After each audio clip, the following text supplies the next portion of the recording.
저는 게임이 나오자마자 사는 사람이 절대 아닙니다. 물론 예전엔 그렇지 않았지만 요즘은 바로 나온 게임에서 문제가 터지는 경우가 대부분이고 이 문제가 수개월 후에 패치로 해결되는 경우가 상당히 많지요.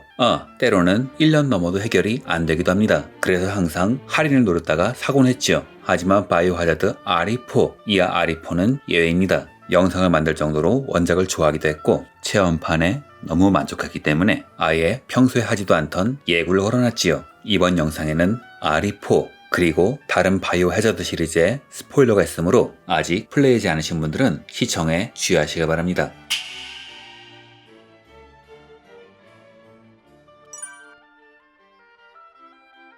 2005년 기준, 아니 그 이후로도 마스터피스라 불리던 바이오하자드 4에게도 약점이 있었으니 좋게 말하면 B급 영화, 나쁘게 말하면 쌈마이한 스토리였지요. 다만 이게 못 만들어서라기보다는 일부러 B급 영화처럼 만든 걸로 보입니다. 연출, 대사, 구도 등으로 밀어볼 때 말이죠. 그런데 리메이크에서는 기본 스토리는 건드리지 않은 차원에서 B급 요소를 최대한 줄이고 현실적인 방향, 미드 같은 방향으로 대폭 수정을 했지요. 원작은 아예 전작과 연결고리를 두지 않으려는 듯 스토리가 바로 시작하지만 RE4에서는 레온의 과거 이야기가 나옵니다. 그는 원래 라쿤시티에 배치될 신입 경찰이었어요. 하지만 부임 전에 자택되기를 명받았다가 아예 연락이 두절되자 경찰서로 향하죠. 이때 여기서 그는 시에리 버킨이란 소녀를 만납니다. 그녀는 아버지에게서 지 배아를 주입받았고 이에 여러 테러 조직들에게 노림을 받게 되죠. 레온은 셰리의 신변 보호를 조건으로 정부의 극비 프로그램에 참여하게 됩니다. 이 게임은 원작을 잘 아는 사람들을 위한 요소가 많습니다. 단 새로운 플레이어가 위화감, 소외감을 느끼지 않은 차원에서 말이죠.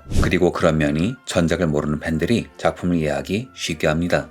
아마 게임의 전반적인 톤이 변한 이유는 전작들, 특히 RE2와 연결고리가 생겼기 때문일 거예요. 레온의 과거사란 연결고리 말이죠. 그래서인지 아니면 게임의 엔진이 같아서인지 원작의 톤보다는 RE2, RE3와 더 가깝습니다. 초반은 원작과 비슷해서 눈치채기 어렵지만요. 원작을 아는 게이머들은 대부분 다른 게임의 리메이크에도 너무 익숙한지라 이후 전개도 원작과 비슷할 거라고 생각하는데 RE4는 이 기대를 보기 좋게 배신합니다. 원작 초반에 덫에 걸린 늑대를 도와줄 수 있죠. 만약 도와준다면 이후 이 늑대는 L 기간대전에서 레온을 도와주는 든든한 아군이 되는데요. RE4 초반엔 이 늑대가 죽어있죠. 가만, 그럼 L 기간대전에선 누가 도와주지?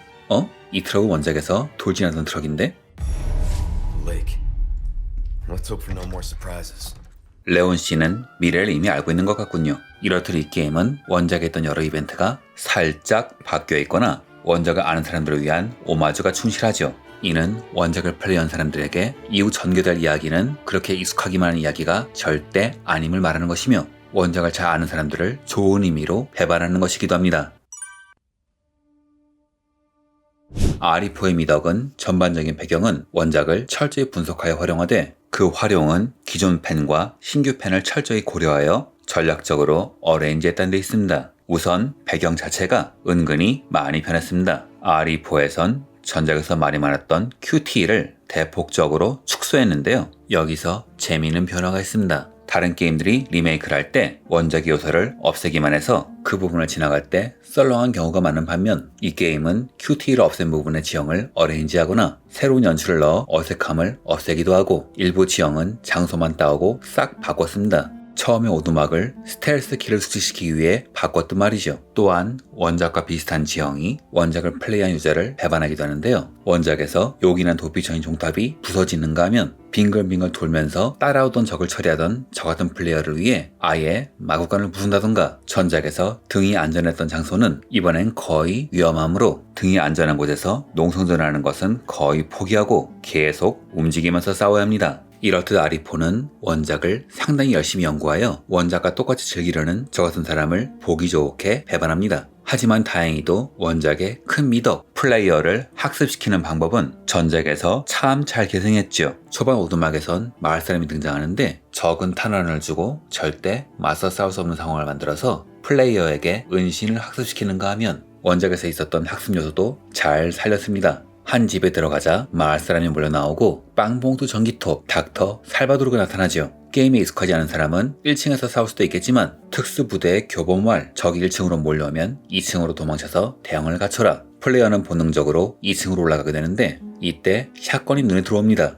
빵봉투한 이걸로 싸우라는 무언의 교육이죠. 또한 게임이 어려워진 데다 AI가 전략적입니다. 원작보다 속도가 굉장히 빨라진 적도 있으며 비슷한 적인데 약점을 보호하고 있기도 하고 아예 약점을 바꿔버린 적도 있으며 나중에는 나올 것 같은데 안 나왔던 새로운 적까지 나오니 전작에 익숙할수록 이 상황은 당혹스럽죠. 그런데 다시 생각해보니 이쪽이 훨씬 재밌네요. 또한 원작의 본질이 무엇인지 잘 알고 있습니다. 이 게임의 본질은 압박이죠. 이 게임은 원작을 수십 번이나 클리어한 저 같은 사람도 계속 압박합니다. 난이도, 전개, 연출 등에서 말이죠. 오히려 원작에 익숙하기 때문에 달라진 부분이 나올 때마다 압박이 더 심해지는 것 같아요. 높게 평가하고 싶은 것 또 하나는 현실성입니다. 이 게임은 전투 시스템, 캐릭터의 묘사가 원작의 스토리를 해치지 않은 범위 내에서 사실적으로 변했습니다. 나이프에 내구도가 도입된 것도 그렇고 탄 하나 조업하는 것 또한 그렇죠. 사실상 일이 잔뜩 꼬여서 현지에서 무기 조절을 해야 하는 레온의 처지를 잘 보여줍니다.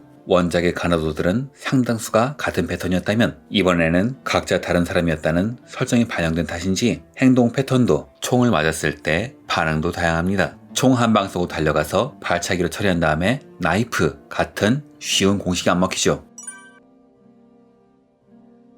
연출과 스토리도 사실적으로 변했습니다. 이번 작의 화제의 중심에 선 애슐리가 대표적인 사례죠. 원작의 애슐리는 안티가 좀 많았어요. 외모가 중학생인지 대학생인지 잘 구분이 가지 않았으며 그녀의 행동도 수동적인 어린애 같아서 플레이어는 피로를 느꼈죠. 오죽하면 갑옷을 입힌 후 기관총을 쏴버렸겠습니까? 하지만 이번 애슐리는 다릅니다. 우선 작중에서 일어나는 사건에 현실적인 반응을 보이며 상호작용이 게임 시스템적, 연출적으로 잘 되어 있어요. 원작의 애슐리는 레온을 처음 만났을 때 촛대 한번 던져본 후 바로 수긍했다면 이번엔 끝까지 저항하다가 마을 사람들을 보고 패닉에 빠지죠. 원작에서 레온이 위험에 빠져도 멀뚱멀뚱 바라만 보던 그녀는 이번엔 진행을 할수록 레온을 돕기 위해 적극적으로 움직입니다. 그렇기에 지루하지가 않지요. 원작처럼 개그 센스가 일품이긴 하지만 오프닝에 말해주듯 레온의 속은 그리 편치가 않아요. 사법거래로 인해 원하지도 않던 특수요원이 되어 조카처럼 여기는 세리하고 만나기도 쉽지 않은데 이런 험지에서 예상에도 없는 생고생을 하는데 기분이 좋을 리가 없지요. 자연히 시니컬해질 수밖에 없습니다. 그런데 이후 애슐리와 대화를 하면서 표정이 서서히 바뀌죠.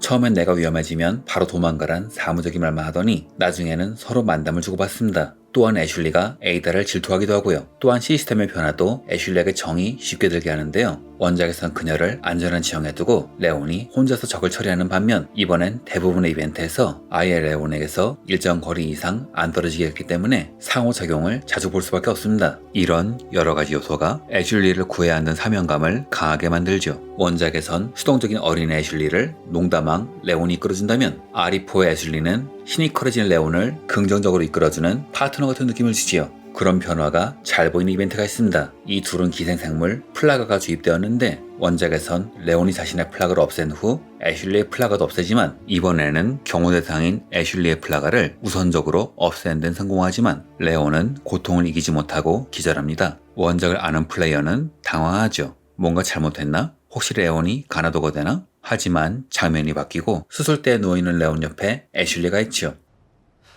You did this. Yeah, I did this. 그녀가 쓰러진 레온의 플라가를 없앤 겁니다. 이는 애슐리가 성장했음을 말해주며 탈출을 하기 위한 든든한 파트너임도 말해주는 이벤트죠. Hey, we're a team, right? Keep this up. I'll be out of a job.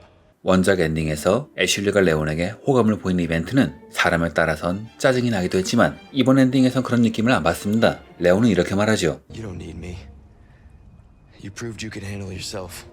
사실 엄밀히 말하면 게임 플레이에서 걸리적거리는 건 마찬가지지만 연출이 사실적으로 바뀌고 세심한 묘사가 더해지면서 충실해진 경우입니다. 그 외에도 세세한 연출이 호평을 받고 있는데 덕분에 팬이 급격히 늘어나고 있습니다. 사격장에 한번 가보시면 알 거예요.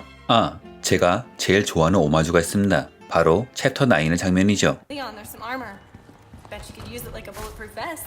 원작 팬들은 아마 빵 터질 겁니다. 이외에도 현실성을 중시한 설정 변화는 많습니다. 마을 사람들이 왜 이런 상황이 되었는가? 스페인에 잠입한 레온이 이미 스페인어를 잘 알고 있다던가 원작처럼 현지 경찰을 무시하지 않고 최대한의 정보를 취합한다던가 크라우저가 배신한 이유가 상당히 현실적이 되었지요. 그가 왜 정부에 실망했는지, 왜 교단을 위해 일하는지, 그리고 레온과 어떤 유대를 갖고 있는지 말이죠. 이 과정에서 그가 미치광이가 아닌 한 사람의 인간으로 설명됩니다. 이러한 세세한 변화들이 B급 감성을 옅게 하고 작품을 현실적으로 만들죠. 다만 모든 것을 호평하는 건 아닌데 개인적으로는 에이다의 성을 들고 싶어요. I do.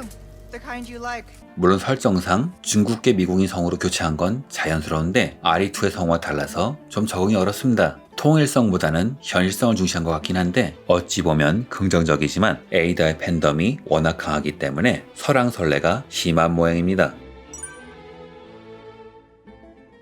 한때 캡콤은 닌텐도와 같이 모험적이고 혁신적인 게임을 만드는 대명사였습니다. 하지만 이후 한동안 그런 캡콤은 잊혀져 버리고 마는데요. 이 게임은 캡콤이 어느샌가 예전의 강자, 예전의 캡콤으로 돌아왔음을 보여주는 것 같아요. 조심스럽게 평가하자면 원작을 잘 계승했으며 원작을 능가할지도 모르는 작품, 세상의 모든 게임사들이 반드시 배워야 할 게임 리메이크의 표본이라 정의하겠습니다. 원작 팬들은 여러가지 묘사를 보면서 과거의 향수를 떠올린과 동시에 과거에 익숙했던 기억에 좋은 의미로 해반당하면서 몰입하게 되고 새로운 팬들을 위한 현실적인 변경은 이 게임을 처음 접하는 플레이어가 접근하기 쉽게 만들죠. 즉 양쪽 모두 만족시키는 리메이크의 마스터피스입니다. 바로 구매한 것을 전혀 후회하지 않으며 게다가 이후에 공개될 여러 DLC도 있으니 한동안 바이오하자드 RE4의 열풍은 계속될 것 같습니다. 이상으로 영상을 마칩니다. 시청해주셔서 감사합니다.